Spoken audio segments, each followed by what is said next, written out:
Leo tarehe 10 mwezi wa 11 2025 mida saa 6 mchana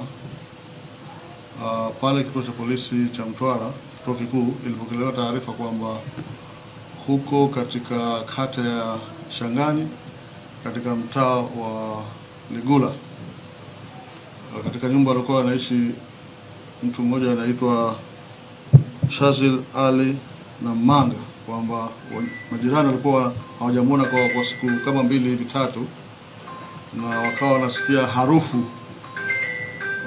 mbaya kutoka chumbani kwake. Wakapata wasiwasi kuna nini, wakaja wakatoa taarifa muda saa 6. Maaskari polisi walifika eneo la tukio na wakalazimika kuvunja mlango kwa sababu mlango ulikuwa umefungwa kwa ndani, na walipoingia ndani katika chumba cha huyo ndugu Shazil wakagundua kwamba bwana Shazil ambaye ana umri wa miaka 43 na ni mwenyeji wa Lindi, lakini kwa sasa anakaa hapa na amepanga katika hiyo nyumba, amekuwa amejitundika kwa kutumia kamba ya chandarua, kile cha kujifunika mbu. Alitengeneza kamba kwa kutumia chandarua na akajitundika katika kenchi iliyo katika dari ya nyumba chumba ambacho alikuwa anaishi.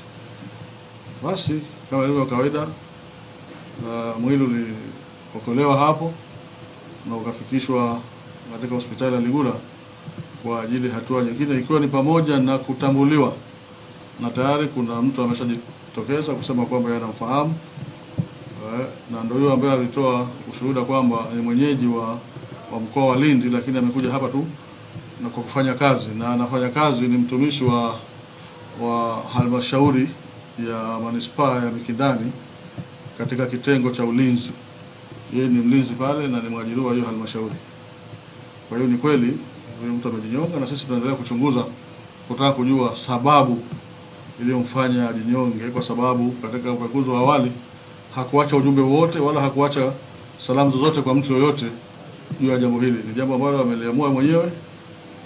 Kwa sasa tunajua ni hivyo, na akafanya hicho kitendo cha kujitanguliza mbele ya Mungu. Kwa majina naitwa Florida Celestini. Nimeamka asubuhi, nimefanya kazi zangu.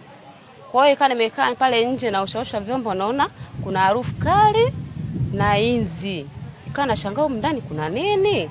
Alafu kizingatia kuna chumba cha pili ambacho kinatazamana macho na cha kwangu. Kuna feni leo karibia siku ya 4 na unguruma, tukashangaa hii feni mwenyewe ameondoka, feni ameacha oni. Hasa nikashangaa kuna nini, baadaye nina harufu kali na inzi wanatoka. Kwa maamuzi yangu mimi nikatoka nje, nikauliza wenzangu, jamani ndani kuna inzi wakali wanatoka na kuna harufu kali, lakini nahisi sio panya. Nikasema ngoja, nikaambia wenzangu, tukaenda nyumba ya pili, tukazima ngazi, nikapanda juu. Nikaweka ngazi ndani, nikapanda juu, nikachungulia. Nikiangalia kitandani hamna mtu, ila nikiangalia pembeni nakuna kuna kitu kimesimama, yani shingo imelala hivi na ameshanyooka, na juu kuna kamba ya neti amefungia, imempita shingoni.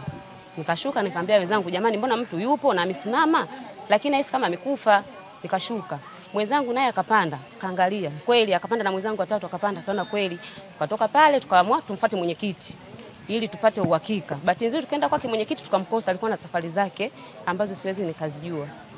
Tukampigia simu akapatikana. Kwa mwenyekiti akafika, alipofika tukamuelezea, ndio tukaanza kusambaza sasa habari. Majina naitwa Fauzia Nguya. Mimi ni mwenyekiti wa mtaa wa Ligula TS kata ya Shangani.